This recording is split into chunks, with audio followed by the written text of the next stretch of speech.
Hi students. The purpose of this video is to take you through the process of uploading and getting captions set up for your video. So let me turn on my screen share. I'm going to take you to YouTube. Now the instructions for this video pertain to using an Apple computer for using YouTube to upload and caption a video. And I have to say that the way that it would happen on Windows is mostly the same. So if you're going to run into if you're running into difficulty, please let me know and I'll be happy to help you uh, if you're using a different format and you're having a problem. But let me just show you how to do this on a Mac. Click on your account on the upper right hand corner up here, and you're going to want to go to the YouTube Studio. It may be that you have to set this up if you're doing this for the first time. One important thing to keep in mind is that if you're going to try and turn on live streaming for the first time, there is a 24-hour wait period.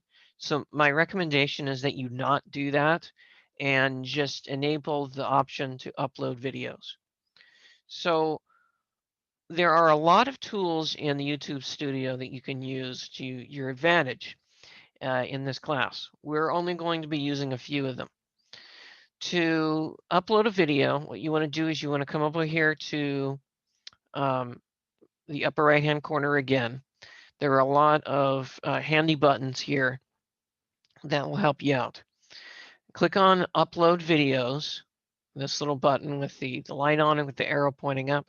Click on that, and it's going to pop this window on top of it that will help you with getting the files uploaded that you can use. Now, the simplest way to do this is just to use a single file. And the nice thing about using modern technology is that when you have a file that is visible on your desktop or in a directory, all you need to do is simply drag and drop it into this window that pops up. The next thing that's going to appear is this screen. So the basic stuff that you have to take care of as you're publishing the video is you need to have a title for your video. The default title is going to be the file name without the extension on it. So I had pre-named this the week 6 discussion video, which is basically me doing what I'm asking you to do. And as I'm doing this demonstration video, I'm going to show a small component of doing this with the video that I'm asking you to create. You don't need to write a description for the video. That's completely optional. You can if you want to. It's certainly not required. You also don't need to use a playlist. And but there are a number of things here that you're gonna need to take care of. The thing that you do need to click is you need to tell YouTube about whether this video is made for kids or if it's not made for kids. You want to click on no, it's not made for kids because, well, the assignment is not designed to be viewed by children. That really is not part of the function of the assignment. Click on more options, and there are a number of things that we'll skip over. No paid promotion, no need for tags. What you will want to do is you will want to select the language. So click on the select button and scroll down to English. So just make sure that English is pulled up and leave the caption certification on none. Don't touch that. Uh, what this is going to help us do is YouTube is going to do some auto captioning after we upload the video.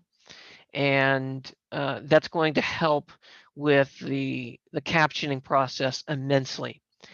If you're going to do all the captioning yourself, you're going to invest a whole lot more time than necessary. You don't need to put any information in for the recording date or the video location. Leave the license and distribution alone.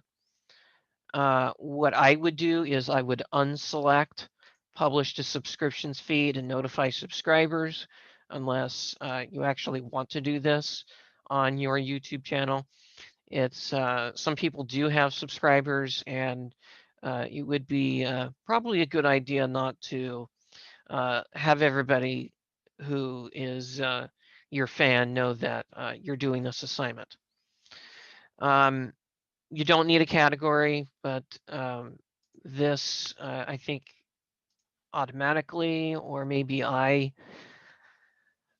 chose education, but I don't think it's yeah, you probably should just pick education.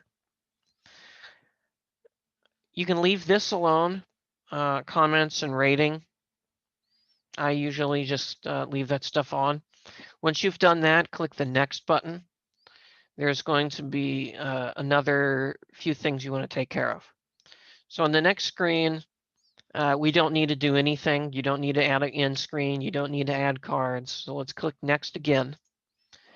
Now, this is going to be a fairly important thing for you to get right. You do not want your video to be private. If you choose private, then it's not possible for people to view the video unless you unless they request permission from you, or if you know who they are and you explicitly give them permission beforehand. The problem with this is that it's really a chore for you to arrange doing this with other students who are going to be reviewing your video. And we are going to be reviewing videos in this class. So having your videos set to private is not an option. Your two options are to have it as unlisted, which means that anyone who has a link to the video will be able to view it. And public is the other option, that anyone who is looking at the video collection in your Google account for YouTube is going to be able to see that there is a video available to view. I usually click public. I do have a few videos that are unlisted. It's up to you. I'm going to keep mine as public. You get to make your own choice about these two things. Just keep in mind that there are privacy rules about our class. So it is considered a privacy violation for a student to share URLs with people outside of the class. And there are there will be consequences if that's found out. Luckily, I have not had an issue of this sort. And that also applies to the video links for the class recordings. The same kind of privacy rule applies there. I'm going to keep my video public.